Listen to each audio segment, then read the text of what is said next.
much of the change that has happened after 1994 has happened in the urban areas, you know, like your cities and your townships like Soweto, which are referred to as peri-urban areas and things like that. That's where much of the cluster of transformation, of change has happened. And now most of the people in the rural areas haven't been really touched by that. And it has left them in sort of a mental warp, where all those old cliches, all those old segregationist ideas are still permeating. I mean, we still have white supremacist groups just infanticide there, you know, they killing blacks. You know, just a year ago, a white boy went into a squatter camp and started shooting blacks. You see, now in those smaller towns, those smaller rural villages, that's where much of this apartheid still exists. And if you had to juxtapose that with the city, that blacks within the city, they are more educated, they are more informed, and they understand and actually practice their rights. You know, they understand the constitution, and they're interacting more and more with, you know, different cultures, whites, Indians, coloreds, not only at the work, Asian, not only at the workplaces, but also our kids are interacting with the, you know, different kids, be it universities or schools, and it is unheard of to, you know, take a situation whereby juxtaposing what he said about, you know, a white boy killing, you know, blacks. In the city in Joburg, if a white person had to insinuate anything that comes close to racism, it becomes a warfare. It becomes media. Why over there? Why if something what you just said, if it happened in Johannesburg, why will there be a clash then? Actually, it won't even happen. Let's just say it won't happen. Well, I suppose when he says clash, it doesn't really mean a clash. It would be an uproar, because, as he says, people here are much more informed. They know their rights. So if I have to go to a restaurant in town and some white bouncer wants to push me out because he doesn't like my blackness, all the black people in the restaurant and the white people, you know, the liberal-minded ones, they will stand up and say, "Hey, bro, what you talking about?" Totally. Yeah. And then the media here, and also if you notice, much of South African media is centered around cities, be it newspapers and things like that. And much of the news that you get are city-based. So the news of some racist attack would be just like that in the news, and everybody would know about it. You know, when a racist attack happens, the restaurant will be boycotted, to a point whereby it will close down. You know, in a rural place, these things never go anywhere. They don't have a star journalist waiting in some town called Kopis. You know, they have got their own Herald, and a Herald there is predominantly Afrikaner newspaper and things like that. It won't really deal with such. So, in small villages, information is insulated. Information is insulated. Therefore, people cannot act on the information that they have. But you say that apartheid still exists in little villages. Yes. So if you discuss subject like we just talked about age, dating white blacks, subject like that, it would totally different answers. It's haywire that side.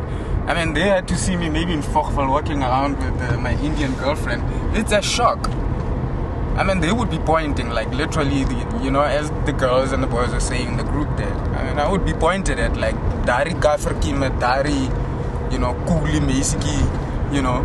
Or they may actually even think that we're foreigners. They would think that we're not South African. They think maybe tourists. Maybe they would think that we're tourists from Europe, whereby it's accepted for a white boy to walk around with a black girl. But if I'm not from the area, if I'm not from that little dorpy, but somebody from that little town, a black boy from that little town dating a white girl from that little town, it will seriously be a serious problem. It's unheard of. What we do is like we screen African films in a whole lot of these so-called villages. We just go there with screen and projector. The main of us screening the films, be they about HIV/AIDS, be they about xenophobia, is trying to get the rural, those small village people broadening their minds around certain ideas, you know, because xenophobia is more prevalent in those small dorpies than in the cities. And in those small dorpies, they are the ones who suffer much of the brunt that apartheid left. So it's sort of like paradoxical situation when it comes to conscientizing those people, and vice versa, you know. I don't know if you've been to where are you staying now? Johannesburg. Where? Orange Grove. Where? Orange Grove. Orange Grove. Yeah. Oh, okay. Around Orange Grove. Okay. Thank you. Around Orange Grove. I mean, that is a city. You see quite a lot of black people staying around there. With white people, you know, you go to a restaurant, it's normal for a black person to come in, sit there, have their drink, and order whatever that is that they want. You know, it's normal for a black person to go to a cigar bar and pull out one of the most, you know, Monte Cristo cigar and having cognac.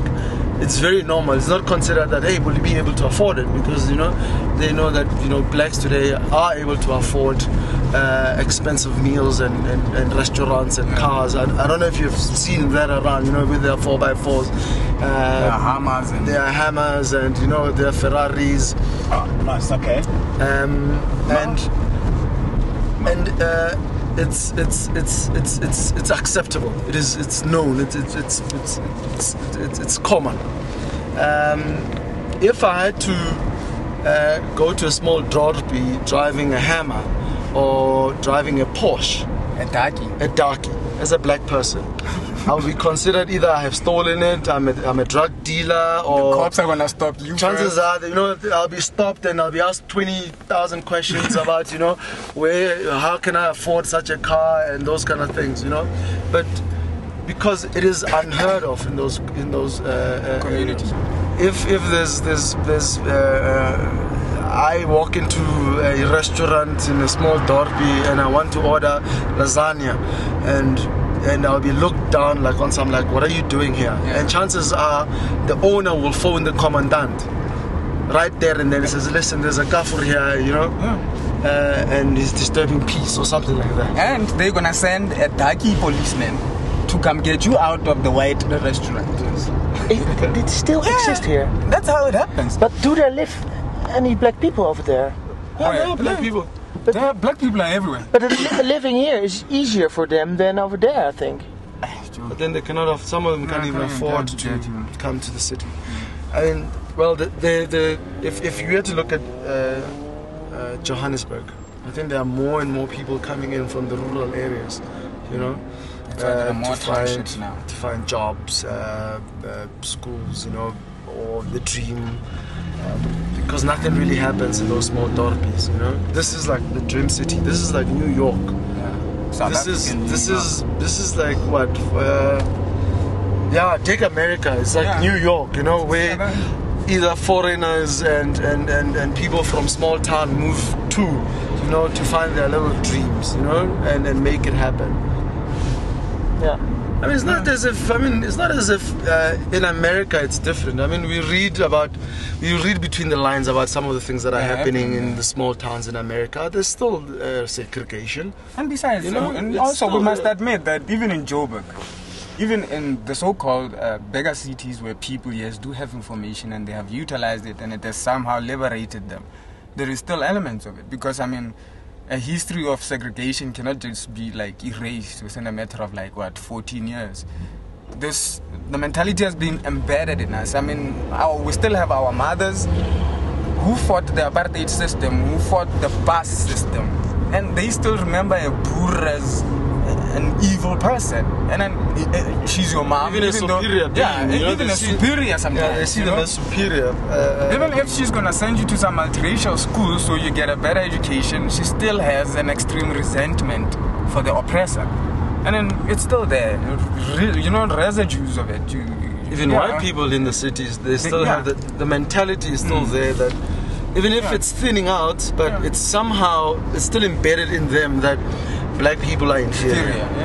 But in the cities like Johannesburg, every day it's thinning out because we are in their faces and we are there, you know, and we are engaging them and we challenging them. But there's still that element of, oh God, you eat cheese.